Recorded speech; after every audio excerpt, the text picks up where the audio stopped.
What's going on, everybody? Welcome back to another edition of Rudy's Rant, powered by Come On Now, the podcast. I'm your host, Rudy Rodriguez Showman. Hit that like button and subscribe to the channel. Ring the bell and leave your comments, man. I appreciate y'all jumping on board with me here. I'm going to continue in my string of videos where I review some of the old school NBA basketball players. My last two reactions were actually reactions to Venom Reacts. Well, in this particular case, I'm just going to give my reactions. Okay, those were my reactions to him. I'm just giving my reactions to Magic Johnson, a guy I grew up watching play basketball. And I've just become very, very emotional in this series of reactions of old school basketball players, where I would call old school because that was my generation of basketball, the 1980s and the 90s, but primarily the 80s to mid to late 80s, 90s. Yeah, that'd be the best way to put it.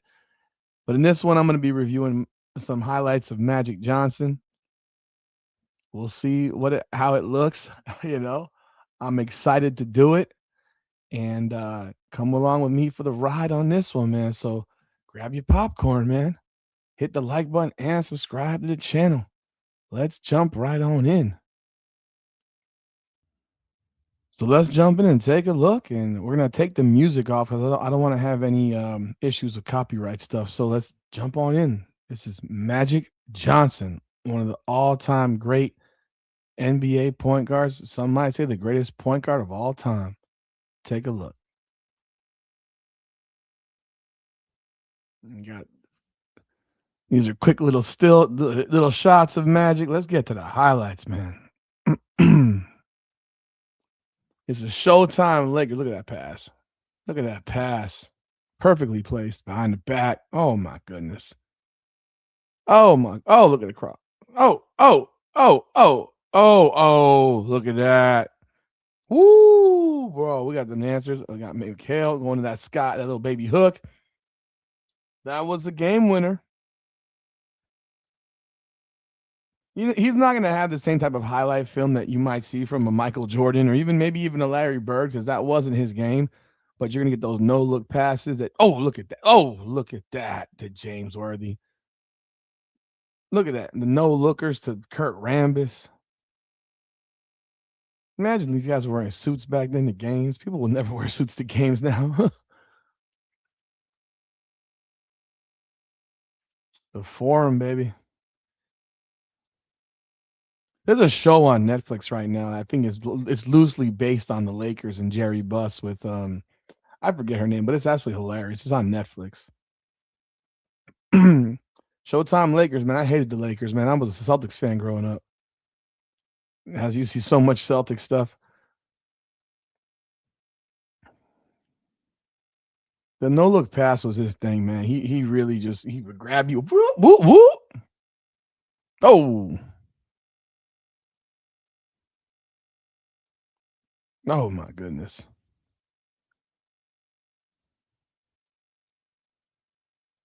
This is the life of basketball the way I remember watching it. Boom! Shakalaka. And I'm probably gonna do a lot more of these. See if I can find highlights of other players, like compilations and stuff like this.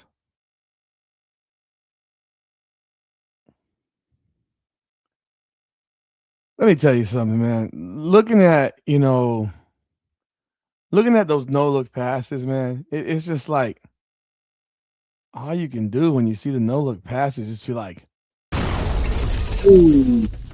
I mean, that junk is wild watching them damn no look passes. Woo! I remember that. Oh, I mean, the eyes behind the back of the head stuff is just crazy. Woo! Scream.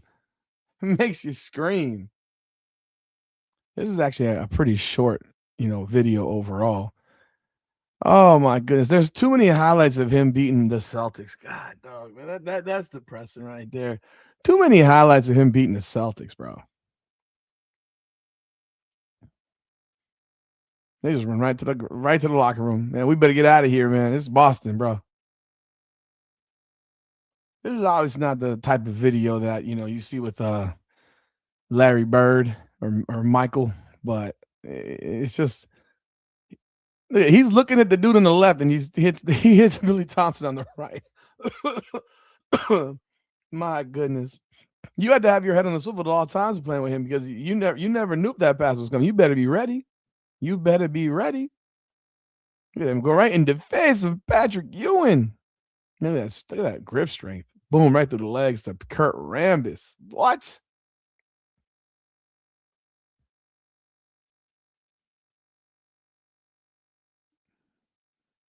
Yeah, I might need to find some more video on Magic because this one doesn't even do him justice, I don't think.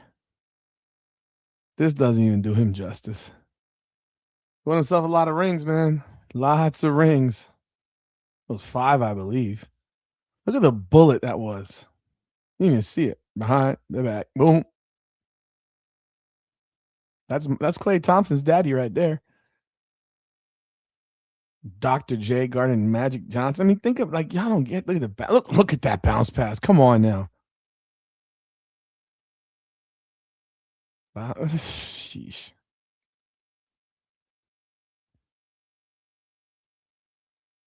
Look at this.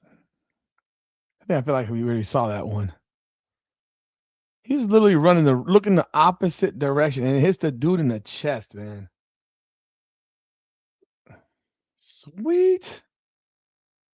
He's giving you the kiss, man. That's the video, man. Not a very long one, honestly, but my goodness. Magic Johnson, people. I don't think y'all people understand what Magic Johnson did in the NBA, man. I mean, the young people today don't understand who Magic Johnson truly was. They don't understand it. They really don't get who Magic Johnson truly was. Just to give, you know, I don't even know. Let me see before we jump off of here. Magic Johnson, statistically, like he was at a Michigan State, goes to LA, has this big infectious smile, finishes his career 19.5 points, 11.2 assists, 7.2 rebounds, 52% from the field, 85% from the free throw line. You gotta remember, this guy did not leave because he wanted to. He left because he was diagnosed with HIV in 1991. And at the time, for the young people in the room who are watching this, HIV was considered a death sentence. Like this was the early 90s. This was the death sentence. People died from HIV. It became AIDS and you died. The fact that Magic Johnson is still sitting here with us 35 years later is utterly, if you had told somebody that in 1991, they'd look at you like you're crazy. And yet 35 years later, Magic Johnson is still with us. He's 66, almost 67 years old. People didn't live that damn long. But for his sake, he had the resources, the money to pay for the drugs that allowed him to combat HIV and never allowed to morph into full-blown AIDS. And while no one wants to live with HIV or anything like that, at the same time, nowadays it's a lot more, it's a lot more, I don't want to say acceptable, but it's a lot more not completely out of the ordinary, and it's not considered a death sentence, albeit I don't think anyone ever wants to catch it. However, he left after averaging 19.4 points, 12 and a half assists, man, and was second in MVP voting. This is a 3-time MVP, finished in the top 3 in the MVP voting for 1, 2, 3, 4, 5, 6, 7, 8, 9 straight years. Won Rookie of the Year. Oh, I'm sorry, came in second Rookie of the Year, but Larry Bird won Rookie of the Year. But he led his team to the NBA championship as a rookie, playing with Kareem Abdul-Jabbar. Now, mind you, look, he joined a team that had Kareem Abdul-Jabbar, who's an all-time great, and was coming off of being the league MVP a year earlier. But Magic Johnson, I mean, he retired way too young. And if he was playing in today's generation, I mean, you wouldn't have to retire off that. But there were guys that felt completely uncomfortable. In fact, most people felt uncomfortable about it. So you look at the guy what he did. I mean, this is a guy from 82, 83, average 10.5, 13.1, 12.6, 12.6, 12.2, 11.9, 12.8, 11.5, 12.5 assists. This is back to back to back to back to back to back to back to back to back. Like crazy numbers. He was never a 3-point shooter, really. He had 3 seasons scoring, 4 seasons scoring over 20 points per game. But the guy was just an incredible playmaker. He was the perfect guy for Los Angeles. He was the perfect guy for that team. And I mean, Magic Johnson, I mean, quite frankly, he is the greatest point guard of all time in my book. He is the all time greatest point guard of all time. I love Steph Curry. I don't consider Steph Curry a point guard. That's part of the problem. Steph Curry's more of a combo guard to me. He's not really a point. He doesn't really make people better because of his passing. He makes people better because he's such a threat to shoot the ball. You don't see Steph Curry making crazy passes like this. You don't see him involving others like this. He's the finisher. So he's really to me a two guard, with the body of a point guard, but he doesn't really even play the point on his team because Draymond Green largely plays the point guard position on that team. So for me, it's not even a debate to me as to who the best point guard of all time is. To me, it's Magic Johnson, and it's not even close. So y'all let me know y'all thoughts in the comments, man. Hit that like button and subscribe to the channel. I greatly appreciate it as we continue to go down memory lane, man. This is Rudy's Rant, powered by Come On Now, the podcast. Come on now.